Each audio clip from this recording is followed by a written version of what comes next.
who's next? Yeah, who's next? Who'll ride a greyhound all night long, stand in line for hours just to see. Welcome to the C.L.I.M.B. This is a show dedicated to helping singers, songwriters, and indie artists like you create leverage in the music business. You're going to need some weight. You're going to need a heavy hammer at the table. You're going to need them to want you more than you want them. That's why this podcast exists, because we want you to win. And that's why we called it the C.L.I.M.B. It's an acronym that stands for Creating Leverage in the Music Business, C.L.I.M.B., which is brilliant. Let me introduce you to my co-host, Brent Baxter. Brent's an award-winning hit songwriter with cuts by Alan Jackson, Randy Travis, Lady Antebellum, Joe Nichols, and more. And Brent also helps songwriters turn pro by teaching the art, the craft, and the business of songwriting. And you can find him at songwritingpro.com. Once again, that's songwritingpro.com. And I would like to introduce you to my co-host, Johnny Dwinell. Johnny owns Daredevil Production. They help you find your sound, and they help you grow your audience so you can become the artist that everybody loves, so you can get paid. Boom. Daredevil has worked with multi-platinum artists like Colin Ray, Tracy Lawrence, Ty Herndon, and Andy Griggs, just to name a few. You can find Johnny at daredevilproduction.com. That's production, singular, with no S. And there is no S because there is no other Johnny D. What's happening, brother? How are you? Oh, man, I'm doing all right. Any better, I don't know. On the other side of the moon. It'd be illegal. Exactly. Any better, my wife would get suspicious. Right on. Well, once again, guys, thanks for sharing. We just continue to blow the numbers away. I had another record month. We're well over 60,000 downloads and climbing now, which is exciting. Mm-hmm. And that's because y'all are finding some value in it, and you all are telling people about it. Spread that around. And please leave a rating and review. That helps us look more legit for new people who coming in, maybe want to see if this is for real or not. And if you're honestly and wholeheartedly finding value in this, then tell some people about it, make you look cool, and leave a rating and review so other people can find out as well, right? Here we go. So, that said, one more final quick announcement is if you would like to be a part of or like your social media accounts to be a part of the social tune-up that we're going to start implementing here in the very near future, then send me your links to your name and your links and put social media tune-up in all capital letters in the subject line and email that to info@daredevilproduction.com. Once again, production is singular. There is no S. info@daredevilproduction.com. And I'll take a look at your social media accounts and the content that you're putting on there. And in a quick little 5-minute thing, we'll kind of talk about different thing. Like if you were my artist, the advice I would give to you on how to make that happen. So all your social media, your YouTube channel, if you have that, and your website, we'll do a quick 5-minute social media tune-up, okay? Awesome. So, sounds like a great opportunity. With that, you know what we're going to cover today? What are we going to cover today, Johnny? This secret will transform your career. That sounds awesome. I can't wait to hear it. But I'm going to wait just a little bit longer. Oh. Because we have a 5-star review we want to share. Oh, I love that, man. Oh, yes. So this one is from Dave516. And he's either a robot or a real listener. Dave516. I think it's a real person. 5-star review. Great, great, great. It says, so thankful for the wisdom nuggets passed on by these guys. Why, thank you. We like dropping nuggets like a clumsy McDonald's drive-through worker. Dropping nuggets like a 5-year-old with a 20-pack. 5-year-old running through a rainy parking lot with a 20-pack. Yeah, that's right. I used to kill a 20-pack of McNuggets back in the 80s. I was like proud of it. Oh my! When you're a little kid, you're proud of how much you can eat. And you don't realize that they're poison. Like, what part of the chicken does a nugget come from? What part? Okay. But anyway, Dave, thank you for Dave. the great review. We appreciate it, and I'm just going to have fun with nugget jokes the rest of the episode. As much as I can. All right, so let's get down to this. We've got a lot of stuff to cover here, but listen, this secret will transform your career. And I mean like transform your career if you think about this. And I'm going to bring all kinds of data to back it up. You know I will. So here's the secret. And this is in any industry. and especially in the music industry, because that most people are not aware of this. They're not thinking about it like this because it's a completely different mindset than the last 70 years that we've been doing business in the music industry. So there's a whole lot of history. There's a whole lot of, this is the way my father did it, my father's father did it, my father's father's father. And so it's really hard to change. And the artists that can adapt to this and understand this are going to be the artists who are going to win. And we want you to win. Are you ready for the secret?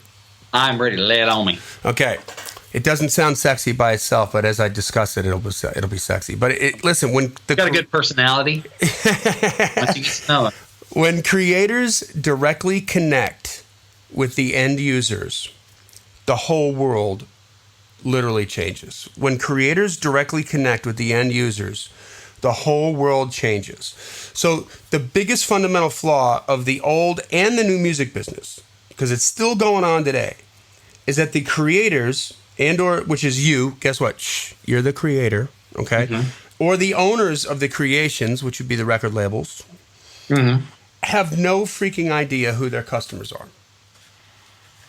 You know, they have demographics, and you know how many times, Brent, I've had conversations like with my interns. They're coming in and I'm like, Spotify doesn't tell you who your customer is. No, they do, dude. They have all this stuff. I can tell. I'm like, no, they tell you where the clicks are coming from, what country. Mm-hmm.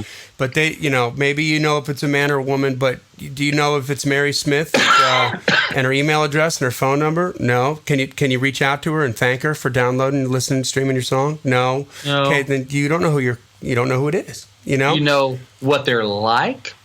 Yeah. But you don't know, you don't know who they are. So you don't know who they are exactly. And it also means that you can only reach out to them via mass media like TV and terrestrial radio, which costs millions of dollars, which is, cost prohibitive for an independent artist. But, nobody's listening to the radio and nobody's really watching music videos on MTV anymore, or BET, or, GAC or CMT. Not like they used to. So therefore, the record sales suck, and therefore there's very few new superstars that are being created.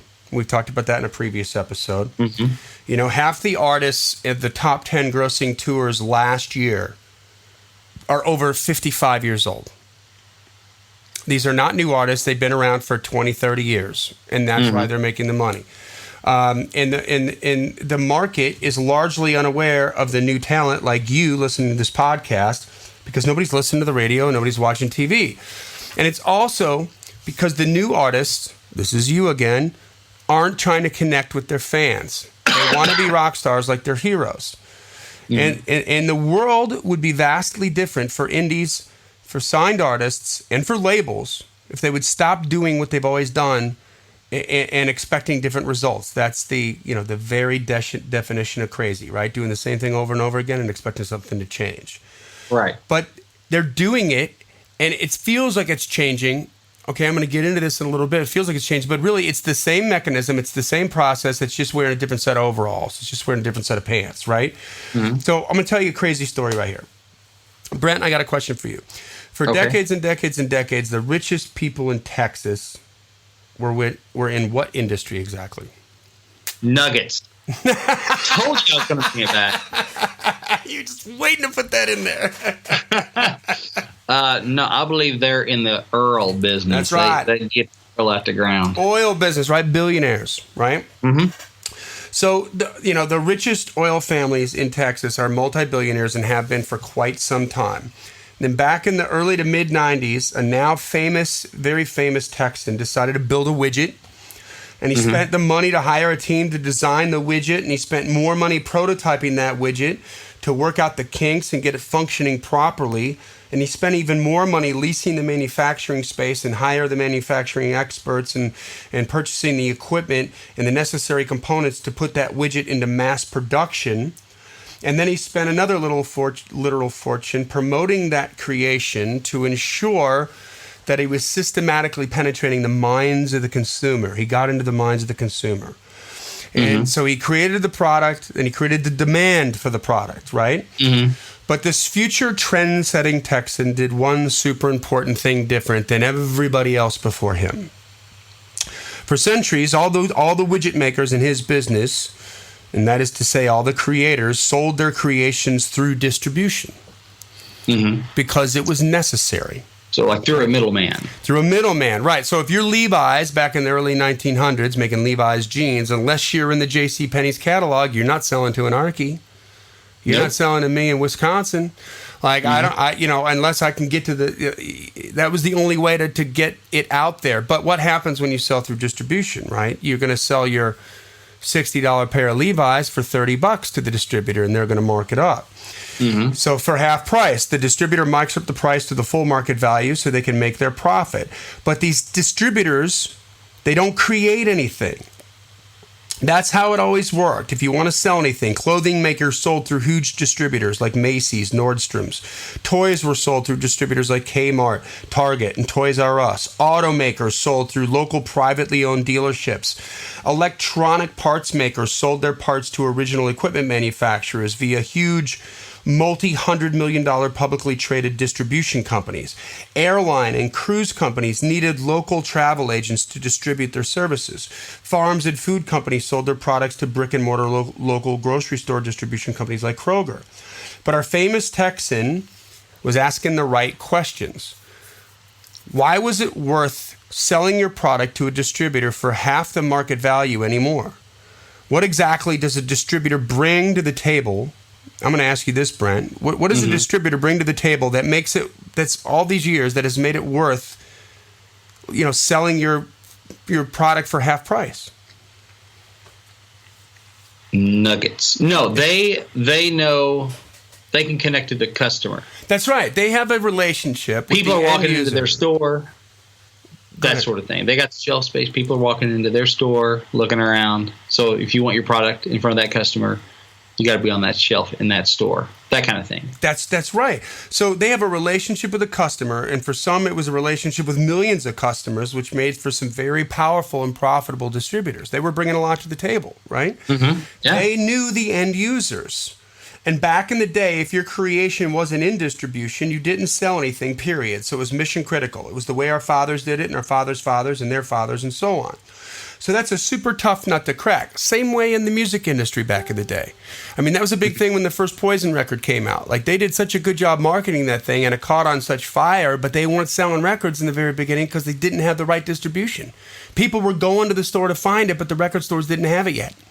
Ouch. Like, in certain spots, So that was a big problem.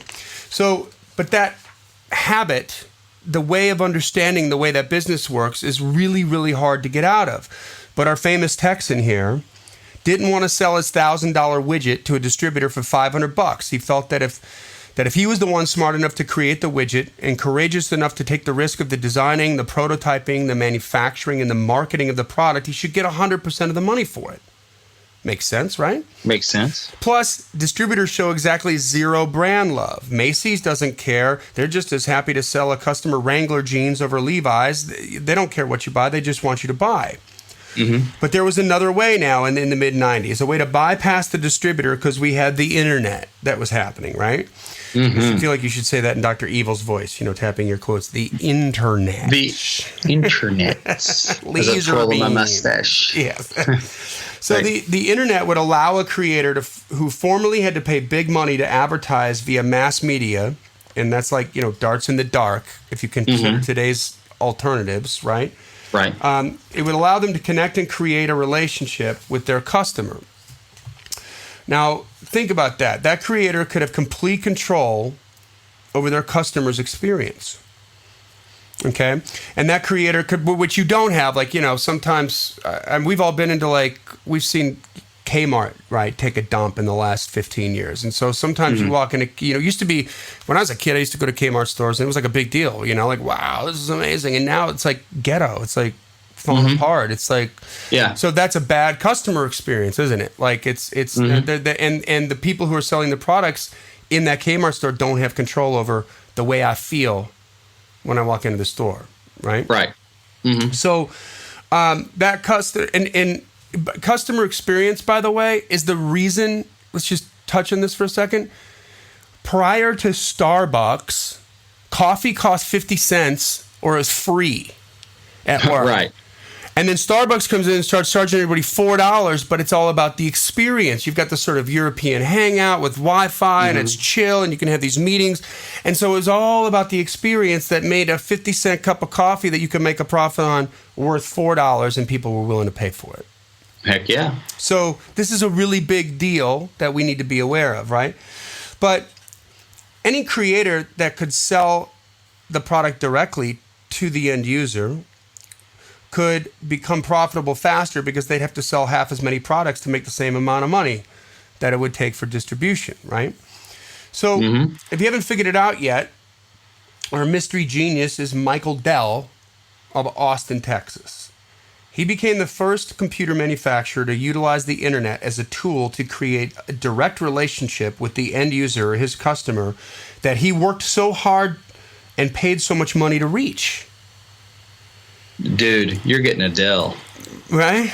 Do you remember that old commercial? Yeah. Yeah. And I mean, his plan worked because, look at this. Within 7 years, Dell became the richest man in Texas. Okay? Over all those Nugget Kings. Over all those Nugget Kings. And I looked this up. So check this out. As of last year, he's not the richest man in Texas by a little bit. Okay, Michael Dell, as of last year, according to Forbes magazine, is worth $19.1 billion. Poor guy. And the nearest oil family is worth a paltry ghetto $8.9 billion. So more than twice what the richest oil family, who's been collecting that kind of money for decades, is worth, and he did it in 20 years, right? God bless him. His plan really worked, but the story doesn't end there, because what happened is Dell changed the world. For decades, if you had, let's say you owned an electronic component manufacturing company, let's say you made a diode, right? And you wanted to sell that diode to Apple because you wanted to get into their products. So you had a $1 diode, but you weren't going to get it into Apple unless you went through the distributor, because the distributor had the relationship with your end user, which was the OEM, which is the original equipment manufacturer. That's Apple, right? Okay, yeah. So you got to sell your $1 diode for 50 cents. They turn around and mark it up and put it in an Apple. Well, these are huge multi-hundred-million-dollar publicly traded companies that were distributing parts to different original equipment manufacturers, and they were like gatekeepers. You know, you want to get your stuff in here, you got to talk to me first. I'll talk to Apple. We'll see. But then with the internet, okay, what happened was they just stopped renewing their contracts because I'm already in Apple. Apple loves my diode. They don't want to switch diodes, and we don't need the distributor anymore. Why? Because I know who my end user is, and I can get in direct contact with them, and I can offer them support. I can get feedback from them to change this or do that. I can interact with them directly, and I don't need to go through the distributor. So the distributors became irrelevant.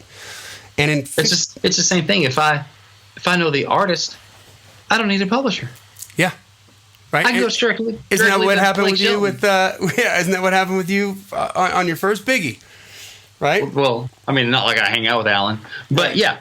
You know, you can start going to the producer.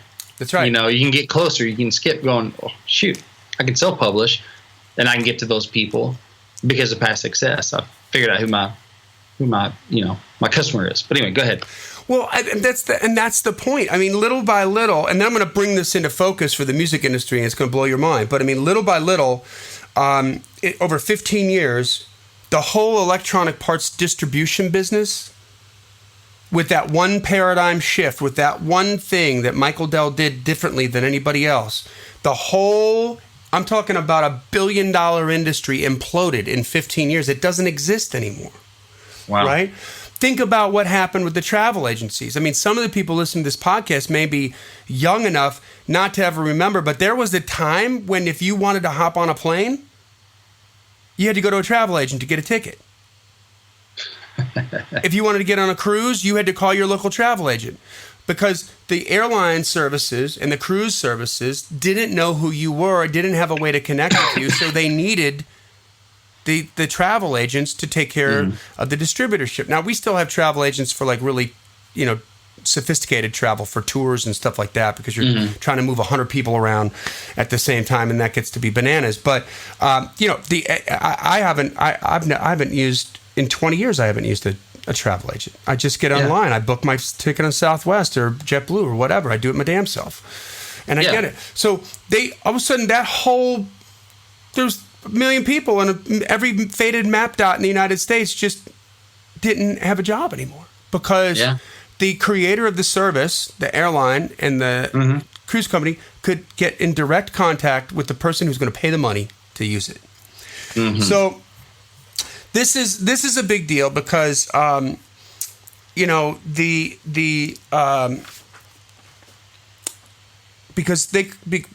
notice how quickly.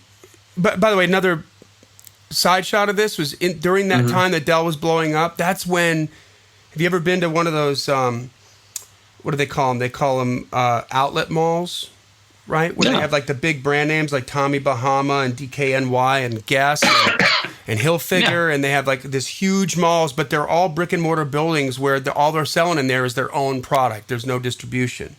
So like each one of those companies really couldn't generate enough traffic by themselves to set up their own store, like in, say, Middle America, right? They can't. Right. They can do it in New York and L.A., but not necessarily in Middle America. But if they all clustered together in a beehive of brand names, it could happen. And they started to do that because they realized, hey, I can be Levi's, I can sell in this mall that's all these other brands, and I get 100% of the money for the jeans.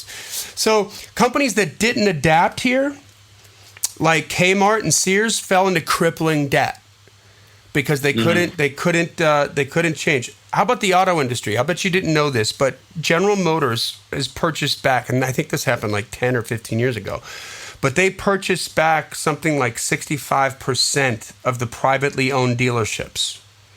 So General Motors owns most of the dealerships that you buy your GM car off of, because the consumers were only coming on the car lot at this point to test drive the vehicle that they wanted to purchase. They didn't need the salesman for knowledge, and shockingly, there was a bunch of consumers who were literally more educated on the product and the options that they could get on their truck than the salesman, because they could go right online to GM, get that truck, find out exactly what they wanted, know what the price was, go in and just test drive it and sign the paperwork. That's all they needed them for. I mean, wow. Yeah. Mind blown, right? So all this happened as a result because one really smart guy paved the way, adapted to a changing environment, and was asking the right questions. Why do I need a distributor when I can be doing this myself? And even though he didn't have all the answers yet, he was asking the right questions. So we're going to bring this around to the music industry now. Yes. What does Spotify, Pandora, and iTunes have that the labels, signed artists, and you, the indie artists, don't have? Oh, they got all the nuggets. The nuggets. It's always the nuggets. No, they got the customers. They got the relationship with the customer. They know who your customers are. Because I signed up for my account. I give them my name. I give them my email address. Yeah. Right. Yeah. Maybe give them a credit card number. That's right. And so they got all that. Okay, but are they sharing that with the record labels? No. Are they sharing that with the signed artists? No. Are they sharing that with you? No. So the second that they do, they become irrelevant. You see? So the labels aren't adapting because distribution is always how they've done it. And it's a habit. So they went from, distributing through brick and mortar places like Music Land and Tower Records into distributing through iTunes and then ultimately into Spotify. And they're just so used to not knowing who the customers are that this is just another transformation of that. Right? That's just another amalgam. It's wearing, that's what I mean. It's wearing different pants, got a different set of overalls on, but it's the same ugly beast. It's a distributor who's not letting you know who the customer is. It's just a digital one.